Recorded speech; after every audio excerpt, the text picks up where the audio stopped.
go.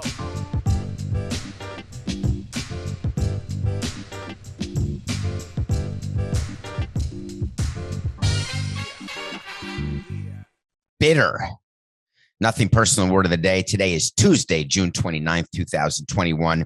The word of the day is bitter. I don't really like that word. I mean, I guess it has to do with alcohol, so that is interesting. Bitter. Bitter to me is when somebody has done something, they feel as though they're not getting the right attention, the right credit. So they're bitter, they're angry, they're upset. They feel like they've been wronged. And then they feel part two of being bitter. Bitter squared is when you feel you've been wronged so much, so often that you go full scorched earth. Many years ago, there was a top 50 player who's in the NBA, been part of this show a few times. Scottie Pippen, he's on the tour right now. So I think once George Clooney sold his tequila that he did with Cindy Crawford's husband that sold for $27,000 billion. Everyone's got their own alcohol now. It's a thing. It's like when people did a perfume. Remember when we reviewed Halston and he came up with a perfume and someone helped him with all the things that he liked to smell and how does this smell? Whatever. Scottie Pippen has a new bourbon. It's called Digits. So he's on the tour. He's doing media. And there's one small issue when you're doing media. There's really one rule, right? Don't do media when you have imbibed your own product. I don't want to say Scottie Pippen was drunk when he did media, but I do have to discuss what he said because it is a major accusation toward arguably the greatest coach in NBA history.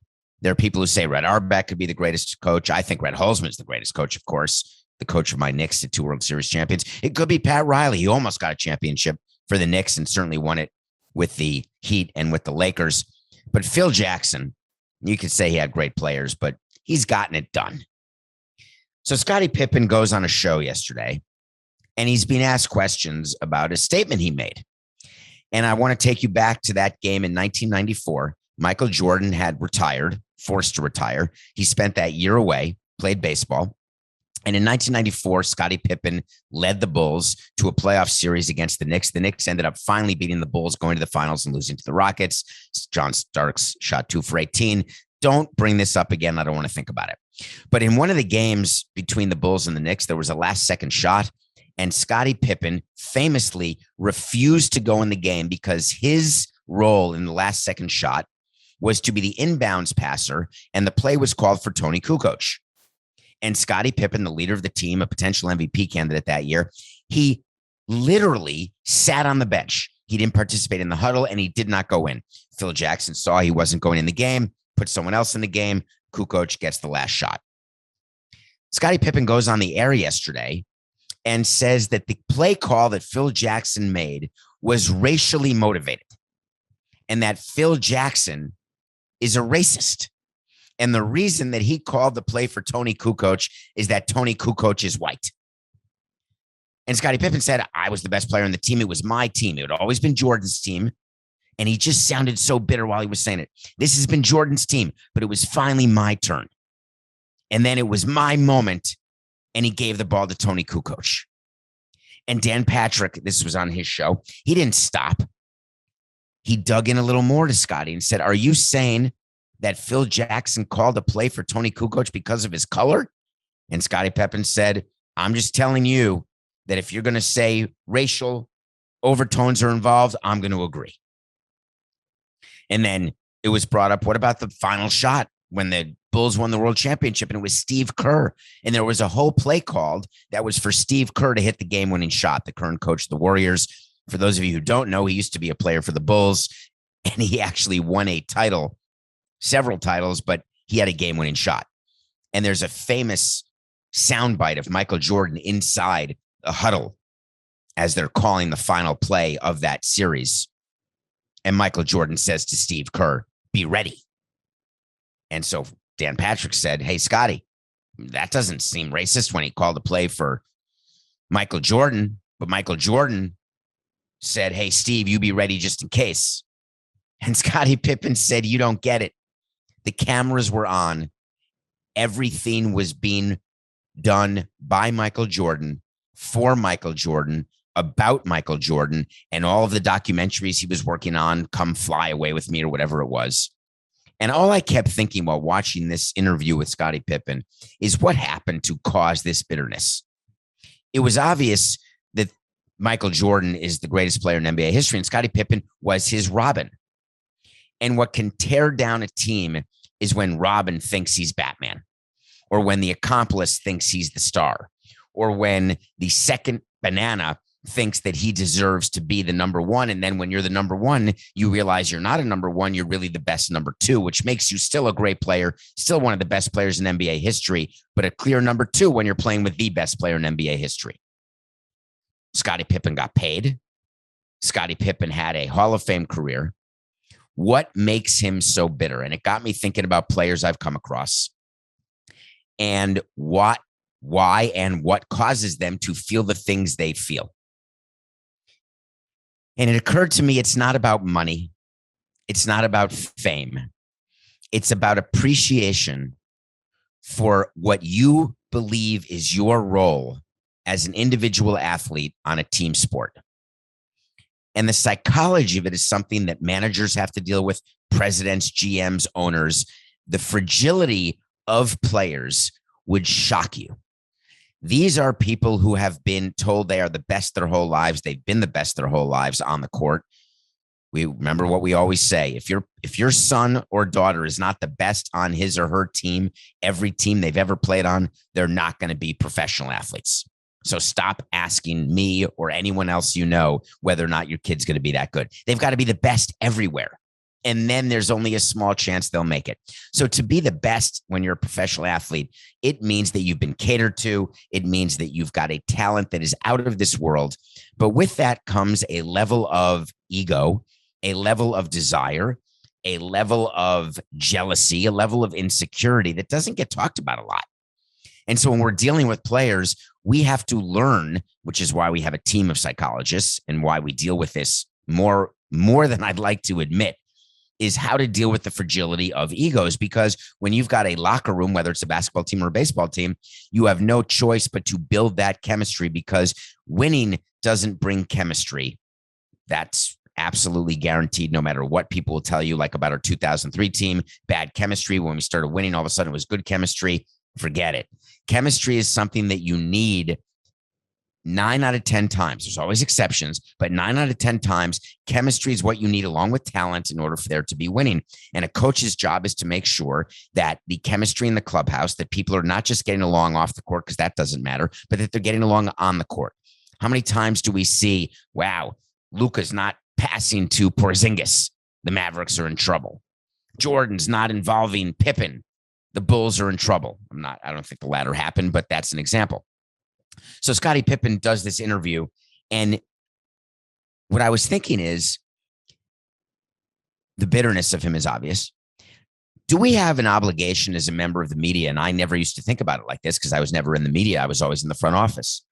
If I'm doing an interview and I see that the person I'm interviewing is not of sound mind or is saying things that are so not just perplexing, but out of this world outrageous, do I have a job to stop it? Do I have to say to the person I'm interviewing, are you aware that what you are saying is going to create the following ramifications? And the answer is no. It is the responsibility of the interviewee to pay attention to what he, she, or they are saying. It is the responsibility of the interviewer to get the interviewee to say something that he or she does not want to say. It is the responsibility of the interviewer to get headlines, to get clicks, to get ratings. Dan Patrick's not above that. I'm not above that. Levitard's not above that. McAfee's not above that. Bryant Gumbel's not above that. Any news interviewer is not above that. Oprah's not above that. You are trying to get people to say things they otherwise wouldn't say, and then you release it and you make a story about it. Scottie Pippen walked into this brick wall on his own. Dan Patrick helped because he kept pushing. Are you certainly saying that Phil Jackson was a racist? Can you imagine? Is that really what people are going to think? Well, the comments are that he was drunk. The comments are he's going through a hard time because he had a death in the family. The comments are he's not himself. The comments are he's bitter. He's angry. My comment, even though bitter is my word of the day, all I kept thinking of how sad I felt, how badly I felt for Scottie Pippen. There's not one person who's going to believe him and his narrative. Not one. But everyone's trying all the time to change their lot in life. That's something that we all do, right? We want more. Whatever we have, we want more. Whatever we do, we want to do it again if it felt good, if it is good. We're always on the road to trying to recreate a memory or a feeling or a thought that's positive and to put away and shut out anything that's negative. That's our goal every day. You had a bad day yesterday. The sun comes up. The sun will rise. No question about it. And what will you make of today? Well, you can absolutely change your future. You can change your present, but you cannot change your past, which is why we explain to people and to kids when we're giving talks around the country or when we're talking to students, when we're talking to employees, your present becomes your past immediately, like within 24 hours, and you can't change it. But people still try. The number one example currently of someone trying to change his past is our old friend, Danny Boy. He's a content machine, Daniel Snyder, the owner of the Washington Football Skins. He made a move yesterday that caught my attention because it is so absurd that I laughed. Now, don't start getting upset thinking that I don't want women to be in high-profile positions, because I do. Women are just as capable as men. There shouldn't be a discussion about sex or gender, race. I don't know how many more times I have to tell you, as the audience of Nothing Personal, that I don't see color. I don't see sex. I see results. I see winning. I see losing. I see money. I see profit.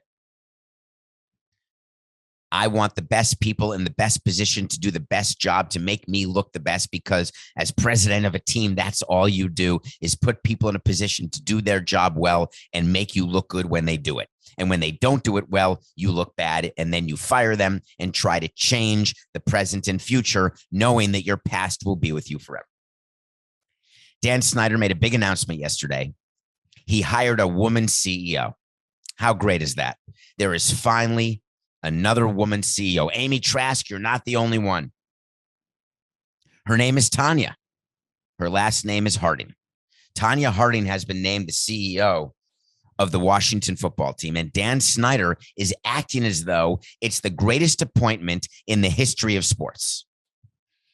Yes, I'm glad I got your attention. It's not Tanya Harding. It's not even Nancy Kerrigan. It's not even Jeff Gilhooly. It's Tanya Snyder, his wife. He named his wife CEO, and he named her CEO so he could give you the following quote. We want to be an organization where people say, wow, they're the most diverse and the most inclusive. You think you're trying a little too hard, Dan, because of what's going on in your past? Do you think you're trying to get people to forget the fact that the Washington football team, when you were the Washington Redskins, forget the racial overtones of your name that you never wanted to change until you had to? Forget the fact that your limited partners wanted to sue you because of how badly you've done? Forget the fact that you named Jason Wright as the first black president? Forget the fact that you've got Ron Rivera as your coach, who's also diverse? Now you bring in a woman who's your wife, and you say, this is how we want to be known. You think you're trying a little too hard, Dan, because of all the lawsuits? You think you're trying a little too hard because of the past harassment? You think you're trying a little too hard because of what you did with the calendar girls, that you wanted special calendars made and photos, and you claim you had nothing to do with it? You think you're trying too hard because the reputation of the Washington football team is that of losing, is that of the worst workplace atmosphere in all of sports? That you are known, thankfully now, as number one, the worst owner in sports? And you think bringing in your wife as CEO is going to all of a sudden snap? It's changed. We're good now. We're diverse. We have equity. We have inclusion. But then he followed it up. When you give an interview and you're an owner, you've got to keep in mind what your reputation is, and you have to bridge to a new day, a new dawn. Dan Snyder has a reputation, obviously, of being a misogynist, obviously, of overseeing an organization that is in all sorts of trouble, obviously, overseeing an organization that doesn't win ever. But then he kept talking. He said, Tanya has always been my closest confidant and most important advisor, but her role has outgrown such informal titles. The perspective she brings to this organization is invaluable, and I'm incredibly proud to recognize it with a fitting title, CEO. Hey, Coca, when did they get married? Can you confirm to me that Tanya Snyder was married to Daniel Snyder when Daniel Snyder bought the team? That's rhetorical. So Tanya Snyder was Daniel Snyder's closest confidant. Where was she when all of the stuff was going on with sexual harassment and workplace harassment and all of the other negativity that was going on? I'm just curious. My guess is maybe they weren't married. They got married in 1994. When did Snyder buy the team? Maybe he bought it in I don't know when Snyder bought the team. I'm trying to think. I'm going to say he's owned it for 30 years. So it could be, he could have bought it before 1994. Coca, can you find that out? He bought it in 1999. So he's only owned it for 22 years. All right, let me get this straight. They married in 94. He bought the team in 99. They are a dumpster fire of an organization, except she's always been his closest confidant and most important advisor. Here's a question for you, Dan, if I'm in the press conference. Excuse me. When did she become involved? When did she become your closest confidant? Because you just said she's always been. So does that mean that she was okay with what was going on in the organization off the field? Does that mean she was in favor of the dance team and of the special calendar photos? Or was she unaware of it? And she was only the closest confidant in certain areas, like marketing or sales or the draft. I find it to be somewhat shocking that somehow, in the effort to reinvigorate the Washington franchise, in an effort to ignore and forget the past and to make the future and the present better, that not one PR person, not Jason Wright, not one person in a position of power said, hey, Dan, let's take a look at what this is going to look like, because you're going to look a little bit more like the McCourts than you want to. Who are the McCourts? Frank McCourt and Jamie McCourt. They ran the Dodgers together, ran them into the ground, and then had one of the great divorces of all time that caused the sale of the Dodgers. If you're a fan of the Washington football team, I got bad news for you. Tanya Snyder is your new CEO doesn't mean squat. It doesn't mean your team is one that should be emulated. It doesn't mean that they are now going to become the poster team for diversity, equity, and inclusion. It doesn't mean, as Tanya said, that we need to be involved. We want to be involved. We need to look at the past, close the door, and do things different. It's do things differently would be the right quote. But in any case, it's hard to change the past when the same people who are making the decisions in the present and the future. I promise Dan Snyder as an owner is going to be as meddling as he always has been, going to be as involved as he always has been. And everything else that he has done, including naming his own wife CEO, say it with me, folks, it's eyewash. It's nothing but eyewash. I used to specialize in eyewash. I used to love eyewash. Eyewash is when you do something that you think people will credit you because you're doing something good, but you're only doing it so people will credit you for doing something good. You're not doing it because it's the right thing to do. You're not doing it because you believe in what you're doing. You're doing it because you are in public and you believe that you will curry some amount of favor and some amount of love. Eyewash. It's pretty negative, that word. It covers all sorts of sins, though, doesn't it? When you wash the dirt out of your eyes, you squirt that stuff in your eyes and clean them out. Damian Lillard is on the Portland Trailblazers. There's some issues. Will he get traded? Will he not get traded? What will be his destination?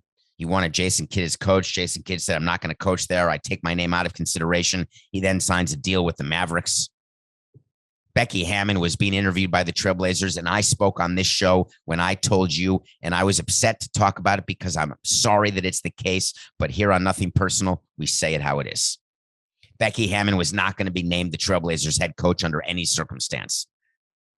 Just not ready. Sports is not ready for a female head coach of a male sports team, professional sports team.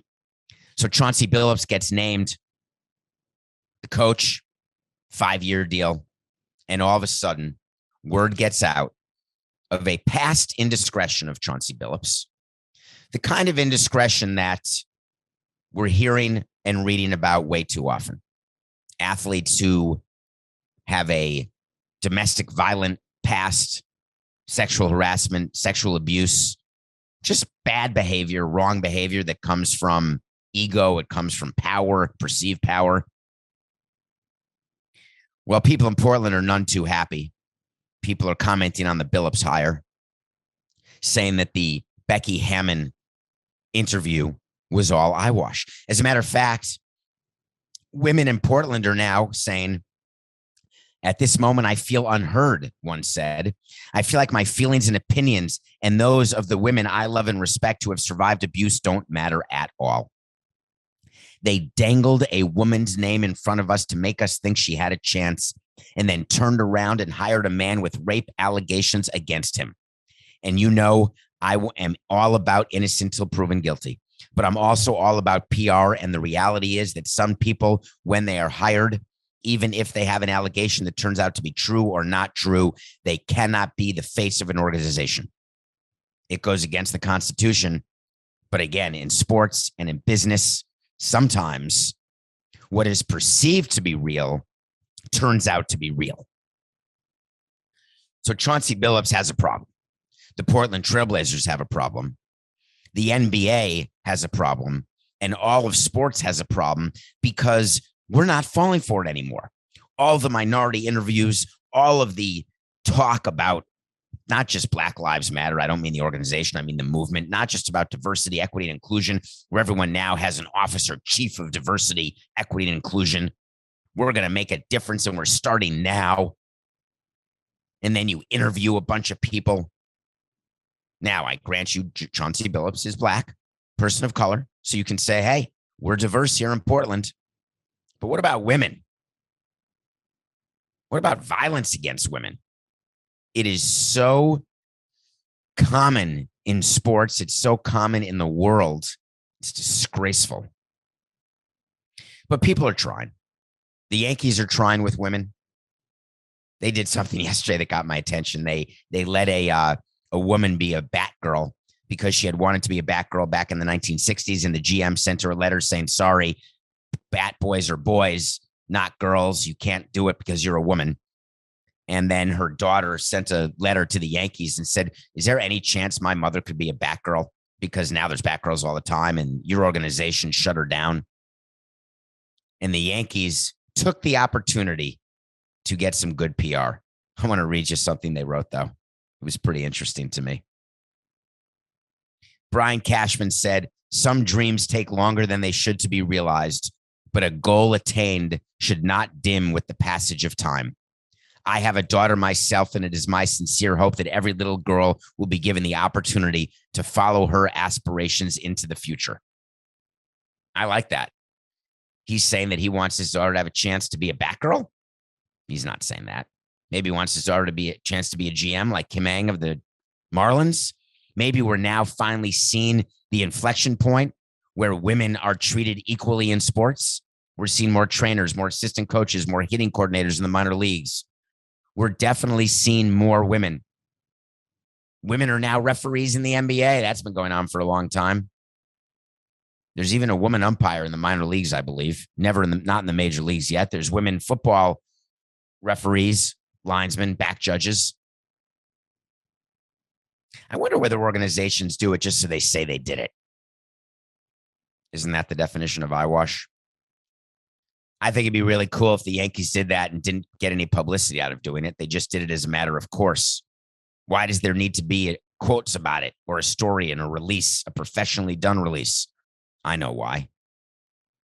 Because you want to get the attention for your organization. I did that every time. It's funny now that I'm now that I'm done with baseball. Some of the things I do and some of the tzedakah or charity that I do quietly. Some I do where I do it publicly. And I feel guilty when I do things publicly, like our Nothing Personal giveaway during the pandemic, where we did that every day for 100 days. We gave money away to organizations. I think about that. I think about what my role is to get more people watching and listening to Nothing Personal. And I start to think, am I doing it wrong? If I do something that no one knows about, but I do, that actually helps the person I'm doing it for. It helps me because it makes me feel good, but it doesn't help me professionally unless someone knows. And then they can say, hey, look, Samson's not such a bastard. He may be totally normal. He's actually doing something nice. Let's give him a second chance and let's download, rate, review, and follow Nothing Personal. I admit it. I do it. Everybody does it. They just don't say they do it. We come back. I'm going to review a movie with Susan Sarandon and Kate Winslet that I watched the other day because I'm still watching movies. And then we got to talk about someone in baseball named Kyle Schwarber. You know him in Chicago. You know him in Washington. And the entire world is about to know his name. We will be right back. Welcome back to Nothing Personal. My name's David Samson. You've caught me on a Tuesday. Yes, you have. It's June the 29th, 2021. We're almost at July 4th. We're more than halfway done. January, February, March, April, May, June. We are more than, no, at the end of June, we'll be halfway done with this year. I don't even understand how that happened. The COVID year of 20 seemed to take 10 years to pass. 2021 has taken 10 minutes. It was just New Year's Eve. So on Nothing Personal, you know we do this. We talk about things that are happening that interest me, that interest Coca. Coca and I argue pre-show what to talk about. He puts some topics in, I put some topics in, and what comes out is a 45-minute show for you every day. I think at some point we're going to have to take a week off here, Coca. What do you think of that? I think we're going to do it. I think it's totally okay. I have this feeling, this is my insecurity, having just been in this business for a couple of years on the media side, that if we don't do a show on a particular day, that you guys are going to disappear. The whole audience will disappear. And I'll have to start from scratch when I come back. So that's why I don't take any days off. But at some point, right? I mean, Coca's losing his mind. He's been wearing the same shirt to produce this show for the past 100 episodes. And believe me, he wouldn't know Dove if it hit him in the face. So we watch a movie every day. I watch movies that make me feel good. I watch movies that make me feel bad.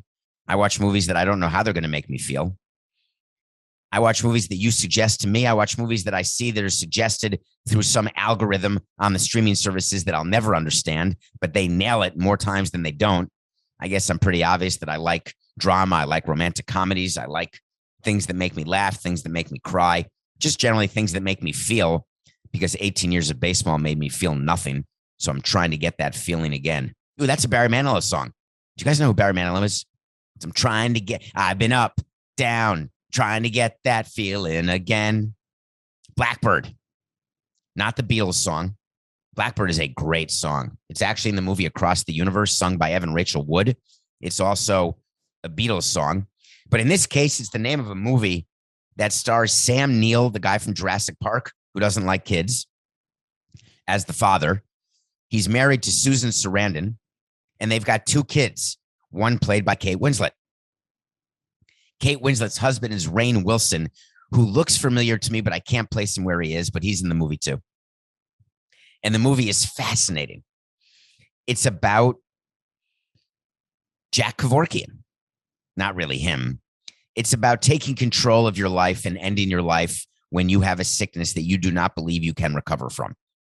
Susan Sarandon suffers from ALS in this movie, and she brings her family together at their beach house for one final weekend because she's going to end her life the following day. And she's going to end her life because she wants to have control over her life. And ALS, I want to call out right now Boog Shambi. He was a play-by-play guy, radio guy for us with the Marlins when he won the World Series. You may know him from the ESPN, but now he is the play-by-play for the Chicago Cubs, took over for Len Casper. He has raised tons of money for ALS. I want to call out my cousin, Alan Popowitz, who runs the New York chapter of ALS. raising a ton of money for a disease. You may know it as Lou Gehrig's disease. It basically goes from your head to your toes. You lose all ability to eat, breathe, move, and then your body, you just die. It is a horrific, horrific disease that has no cure. And it's fatal 100% of the time. So Susan Sarandon is telling her kids and her husband, that's it. I am choosing today, and I'm going to take a concoction that will put me to sleep, and then it will look like I committed suicide because I don't want my husband to go to jail for killing me because it's against the law wherever they were in California. The reason I'd like you to watch this movie is I want you to have another example of saying that what you would do in a certain situation and then recognizing that you have no idea what you would do in a certain situation until you are in that situation. And people make a living on social media, whether they're have a huge platform or a small platform. We all talk about, hey, if it were me, I'd do this. If it were me, I would have done that. I do that with sports. I don't say I would have done it because I've done it. When you spend 18 years doing it, you get to say, here's what I would do. But I would never opine as to what I would do if I had ALS or my partner or spouse or child had ALS. God forbid on all of it. I don't know what I would do. I haven't been there. The end of a great movie called Alive. Here's a bonus review, Alive, directed by Frank Marshall, about a soccer team that has a plane crash in the Andes, and they end up eating the dead because otherwise they would die. It actually stars, I want to say Josh Hamilton, but that's the baseball player. But for some reason, I think that's an actor's name. It also stars the guy who was in Indian Summer, the good-looking guy with dark hair. I want to say his name is Vincent Spano, but that's not his name. I don't know why that name is in my head. Anyway, it's a movie called Alive, and John Malkovich shows up at the end of Alive, and he talks about he's now a grown-up. The soccer player is played by a young actor, and then it shows 30 years later as an old man who survives. They get, spoiler alert, they finally get rescued, or they seek help, whatever, doesn't matter. John Malkovich says, people ask me how I could have. Ethan Hawke was in Alive as well. Thank you, Coca. He certainly was. He played Nando, I think. People ask me, would I have done that were I to be in that situation? And John Malkovich says, there is no way to ever know what you would do until you are confronted with that type of desperation. So when you're watching Blackbird, please think to yourself what you would do, and then tell yourself, I hope I never have to find out. It's called Blackbird. No way to segue from ALS to Kyle Schwarber, is there, Coca? Maybe we can just do a wipe right now on the YouTube channel, Nothing Personal with David Samson, or maybe we can go to another commercial or something, because how do you transition from something as horrible as a life-ending disease to a guy who hits home runs like he's on steroids? I don't think there's a way to do it. So ready? We're going to count down. 70, 68, 69. Kyle Schwarber for the Washington Nationals has hit 15 home runs in the last 17 games. Do you think that's a record? It's pretty unbelievable, right? Every time you look at a box score, he's hitting another 2 home runs. He's been a one-man wrecking ball. He's been moved up to the top of the lineup by Dave Martinez. The Nationals are a second-place team in the National League East. We talked about the Nationals with Max Scherzer and the fact that he's not going to get traded. Oh, my God, Coca. Timeout. Stop. Here we go. Ready? Did you know Scott Boras changed his story when it got out? And maybe they listen to Nothing Personal. I happen to know that some of his minions do listen to Nothing Personal and report back whenever we talk about Boras. Well, we did talk about him yesterday with Max Scherzer, or it was last week. It was either yesterday or last week when we said that Scott Boras said if anyone trades for Max Scherzer, the only way he's going to waive his no trade clause is if he gets an extension. Well, that got a little bit of negative attention. So you know what Boras did? He said, I think you misunderstood. I didn't say it had to be an extension. It just had to be some sort of benefit for him to waive. But don't worry, the Nationals aren't trading him because they are very much in the race. That made me laugh. One of the reasons they're in the race is Kyle Schwarber. He is on a tear. Do you remember Sammy Sosa and Barry Bonds, the steroid guys who were hitting home runs? Do you know that they hit 15 home runs in 17 games?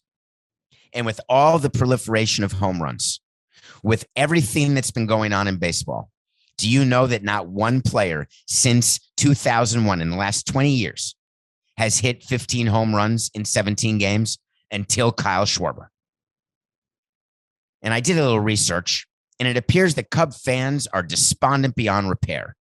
How could you be so stupid as to non-tender Kyle Schwarber? Look at what he's doing. And we've got a chance right now in the National League Central. If we had Schwarber, we would be a first place playoff team, and maybe not the destiny, what's it called? When the dynasty could continue. So I want to tell you what goes into non-tendering a player and why Kyle Schwarber was non-tendered and why the Nationals are not geniuses for signing him, that sometimes non-tendered players tend to work out for their next team. A player's non-tendered, what that means is you haven't become a free agent, so you're in the first 6 years of your career. You're past year 3, where the team makes your salary, and you're in between year 3 and year 6, where you either have to agree on a salary with the player or you go to an arbitrator and you tell the arbitrator what you want to pay him. The player tells the arbitrator what he wants to get paid, and the arbitrator decides. Well, you have an option if you don't want to go to arbitration with the player. You can sign that player to a long-term deal. You can settle with that player. You can come to an agreement on a salary, or you can just non-tender the player, which means you are releasing the player. He is no longer your property. You don't get anything back for him, but you also don't have to pay him the salary that he would get in the arbitration process. The Cubs, with all the losses they had last year, had a payroll problem. Their payroll was too high. Their performance was too low. Remember, Bryant wasn't doing well. Rizzo wasn't doing well. Baez wasn't doing well. They're all going to be free agents. Who are they going to keep? Who are they not going to keep? And now all of a sudden, things are better for the Cubs. But Schwarber, if you recall with the Cubs, had that moment in 16. He got hurt, but he had that moment where he showed some raw power, but he is not good defensively in left field. Better as an American League DH, better when there was universal DH. But without universal DH this year, the Cubs, who were told there was no universal DH, said, this is a player who we are not going to keep, so we are going to move on. Then he becomes a free agent, and teams say, hey, I would take that guy because I don't have to pay him what he was going to make in arbitration, and I'll take a flyer. Let's see what it would be like. We would do that a lot. We would take flyers on non-tendered players, because that means, by definition, if they're non-tendered, the team they were on thought that they were going to get paid more money than they were worth, so we could offer less money than what their quote-unquote arbitration number was. And then we could say, hey, if it works out, great. If it doesn't, it's a 1-year signing and we can move on. Remember the name David Ortiz? David Ortiz is one of the most famous Red Sox players ever. David Ortiz, probably going to the Hall of Fame. David Ortiz was non-tendered by the Minnesota Twins. Does that make the Minnesota Twins stupid? No, it's part of baseball, where you're going to sign non-tenders who do well for you. You're going to non-tender players who do well for someone else. You're going to non-tender players who end up being done in baseball because they're stink and they're done. You're going to sign someone else's non-tenders who end up still stinking. They're still done, and you get rid of them. This is all simply part of the game. So I just want to make sure that people are with me here. Please don't start being down on your Cubs because of Kyle Schwarber. But if you have a chance to watch him, if you're a Mets fan, you may know Kyle Schwarber has hit like 29 home runs against you this year. And maybe you're wrong and despondent. I agree with what the Cubs did by non-tendering him. I agree with what the Nats did by signing him. But no one thought, Mike Rizzo cannot tell you, head of the Nationals, Theo and Jed Hoyer with the Cubs cannot tell you. No one expected Schwarber to be on this sort of run. I've never seen a run like it. I really haven't. All right. Oh, Coke, I got to go back to one thing. Excuse me. I have sort of a bit of a controversial wait to see. I'm so sorry I didn't mention it. I got distracted by something. We were talking about Chauncey Billups, and we were talking about the fact that he was hired by the Trailblazers. We were talking about how unhappy there are people in Portland that Becky Hammond wasn't hired, that was eyewash. I've got to wait to see. The Coca guarantees is not going to happen, but I have a wait to see. I don't think Chauncey Billups survives as coach of the Trailblazers. I think that this is going to get more attention, not just in Portland, but around baseball. And I think the PR load is going to be too great that they're going to have to move on from Chauncey Billups before he even coaches a game. I think the country is at a place right now when people are getting canceled so often, so commonly, sometimes rightly, sometimes wrongly, that Billups is going to have a hard time. Remember when Carlos Beltran was let go by the Mets before he managed a game because of his involvement with the Astros sign stealing scandal? By the way, the Astros are not banging garbage cans, and they're still the number one offense in baseball. Side note. Wait to see. Chauncey Billups does not coach a game for the Blazers. All right, let's go to the nothing personal pick of the day. Boy, I got it wrong last night. We're still 88 and 65. Been on a good run with basketball. I did not think Paul George had that game in him. Paul George lit up the Suns, and the Clippers won a game 5 in Phoenix. They get to go home now for a game 6. And when you're down 3-1, the mentality is simple. When we were down 3-1 to the Cubs in 2003, very simple mentality. Just win game 5. Then you get to go home for game 6. In baseball, we were on the road for game 6, but in basketball, you're home for game 6, but it doesn't matter. Just win game 5. And then all the pressure's on the team up 3-2 in game 6, because if they lose game 6 and you tie the series at 3, anything can happen in a game 7. The Phoenix Suns needed to close out the Clippers last night, and they did not, even on their home court. Paul George, who I've criticized roundly as not being a good number 2 to Kawhi Leonard, as not being good enough to bring a championship to Steve Ballmer and the Clippers, I am standing firmly by that. But boy, did he have a game, and I'll give credit where credit's due. God, the Suns just got their ass kicked 88 and 65. All right, I'm going to go back to baseball because there's a game that of note.